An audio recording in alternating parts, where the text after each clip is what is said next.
Fala pessoal, belezinha? Bom, na aula de hoje nós vamos falar sobre funções de entrada e saída, né? Input e output. Então, para hoje, qual que é o nosso objetivo geral? Receber e exibir informações para o nosso usuário. Então, novamente, aí a gente vai precisar do Python 3 e o VS Code corretamente instalados na nossa máquina. E o nosso percurso para hoje são duas etapas. Nós temos a etapa primeiro de ler valores com a função input, aprender a utilizar. E a segunda etapa é exibir os valores coletados, né, com a função print. Então, beleza, vamos lá. Lendo valores com a função input. A função built-in input é utilizada quando queremos ler dados da entrada padrão teclado. Ela recebe um argumento do tipo string e é exibido para o usuário na saída padrão tela. A função lê a entrada, converte para string e retorna o valor. Então, pessoal, a função input que nós vamos aprender a utilizar, ela é uma função que já existe no Python, a gente não precisa instalar nada. Por isso que aí a gente diz que é uma função built-in, beleza? Que ela já está na biblioteca padrão da linguagem. E o funcionamento dela, que a gente vai ver assim na prática, mas só adiantando, é que você consegue passar um texto para ela. Esse texto ele é exibido para o usuário, né, na tela, que geralmente é a saída padrão dos computadores. Uma vez que o valor é informado pelo usuário, né, via teclado, ele aperta o Enter, essa função ela retorna esse valor, independente do qual valor for, se é um número, se é um texto, ele sempre vai vir formatado com o tipo de dados string, beleza? Então aqui é um exemplo, ó.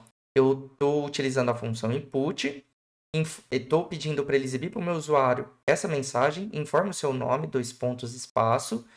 Esse caractere aqui está simbolizando o cursor esperando uma entrada, né? Ele fica lá piscando esperando a entrada. Quando o usuário informa esse nome e ele aperta o Enter, o retorno da função input vai vir aqui para a variável nome. Então, o que essa linha aqui faz? Ela exibe essa linha, né, para o meu usuário, a mensagem para o usuário, espera uma entrada do meu usuário.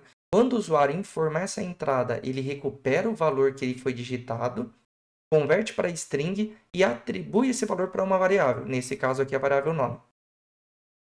Beleza, então a função input, simplesinho, é assim que funciona.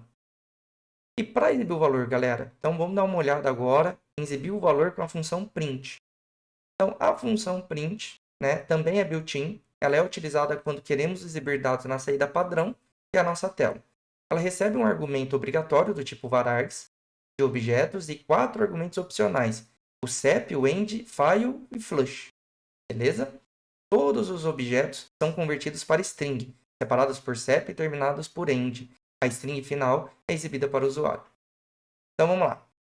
Tenho aqui a variável nome, com o valor Guilherme, e sobrenome, com o valor Carvalho.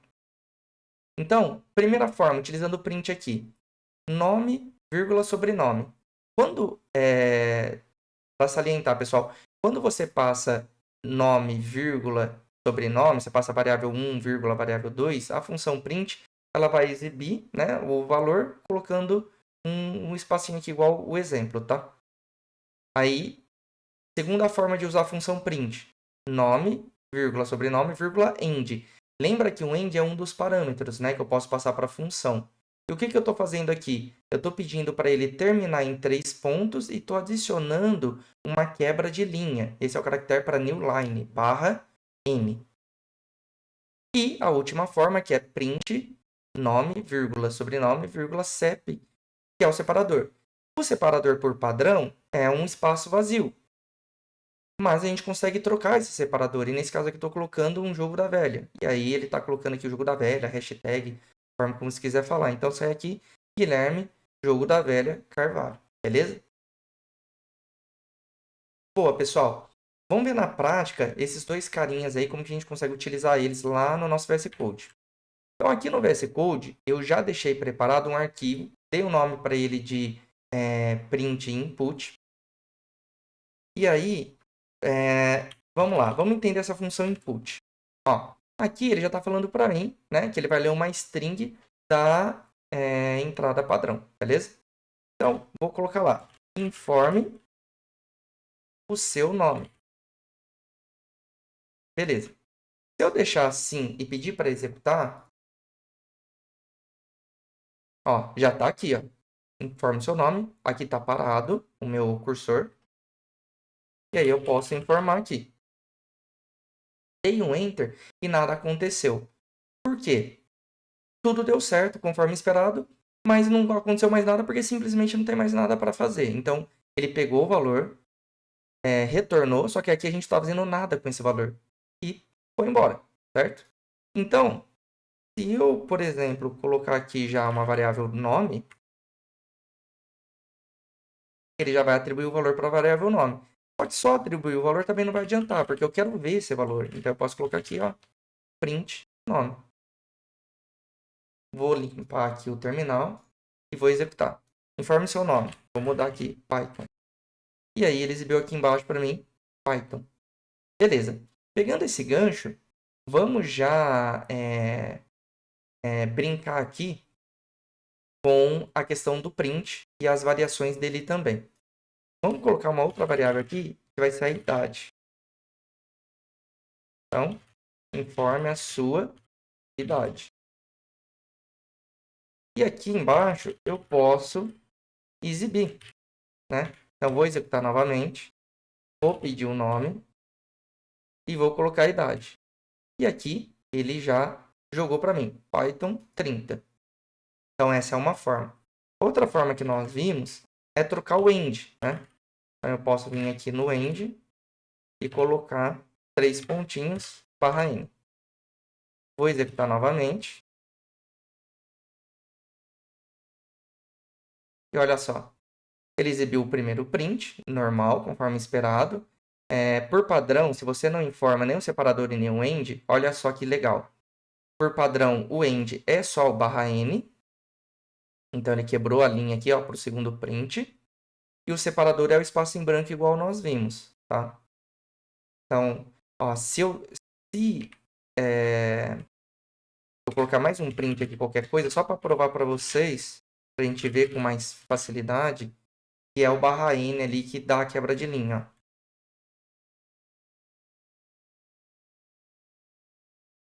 Tá vendo? O teste ele entrou aqui, eu não coloquei nenhum end, tá vendo? Em nenhum das duas. E aí ele quebrou a linha para mim. Se eu trocar, por exemplo, aqui, ó, o end para espaço vazio, olha como que vai ficar esse exemplo. Ó, ele colocou Guilherme 28, quebrou a linha, exibiu o teste, colocou um espaço em branco e aí printou novamente outra mensagem, que é Guilherme 28. E 3 pontinhos, quebra de linha. Não quebrou a linha aqui por conta que não tem mais nada para ser exibido. Então, vou voltar aqui e agora vamos fazer nossa última variação, que é utilizando o CEP. E aí, no CEP, eu quero colocar nossa perquilha, hashtag. Vou executar novamente.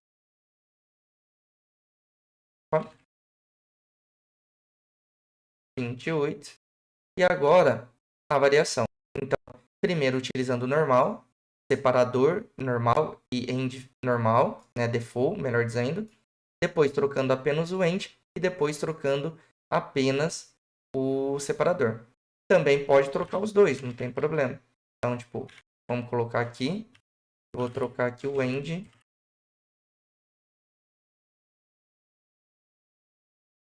de cima também. E vamos pedir para exibir. E aí está. Então, utilizando o normal, utilizando só com end, utilizando só o separador e utilizando separador e end modificados. Então, dessa forma aqui, pessoal, abre um leque bem interessante para a gente fazer programas com a interação do nosso usuário. Porque eu consigo fazer perguntas, recuperar entradas do usuário final, né, via tela e teclado, e fazer as operações dentro do nosso programa necessárias e depois retornar esse valor através da função print que vai dar o retorno para o nosso usuário. Então, com isso, como eu disse, abre a possibilidade de a gente fazer programas completos, né?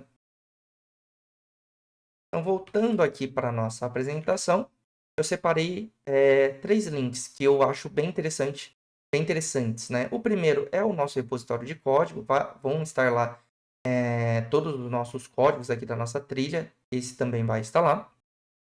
E eu separei a parte da documentação padrão da linguagem, né, a documentação Python na versão 3, a função input e a função print. E aí, vocês podem dar uma lida em todos os atributos de uma forma mais completa, mais detalhada na documentação. Eu abordei tudo, né, que tem lá na documentação aqui, de uma forma mais resumida, mas sempre é legal a gente dar uma olhada na documentação para ter uma visão mais detalhada, beleza? Galera, como de costume, pega o arquivo lá do nosso repositório, executa localmente, brinca com ele, faz as alterações para vocês sentirem as duas funções. E surgindo dúvidas, não deixe de levar lá para a comunidade, beleza? Então, por hoje é só. Até a próxima e valeu!